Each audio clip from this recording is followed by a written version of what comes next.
قرآن و سنت کے برخلاف کوئی قانون نہیں بن سکتا۔ آج ہمارے کچھ دوست آئین کی تو بات کرتے ہیں لیکن آئین کی پہلی شق کو بھول جاتے ہیں اور انہیں جمہوریت یاد آتی ہے۔ وہ جمہوریت کہتے ہیں جی عمران خان آیا ہے، اس کو جلدی رخصت کرو، جمہوریت کو خطرہ ہے۔ کون سی جمہوریت جس میں کوئی غریب آدمی انتخابات میں حصہ بھی نہیں لے سکتا؟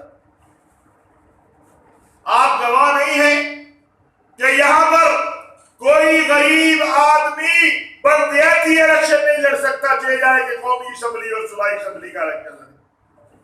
آپ کی جیب میں اربوں روپے ہیں تو آپ قومی اور صوبائی اسمبلی کا الیکشن لڑ سکتے ہیں۔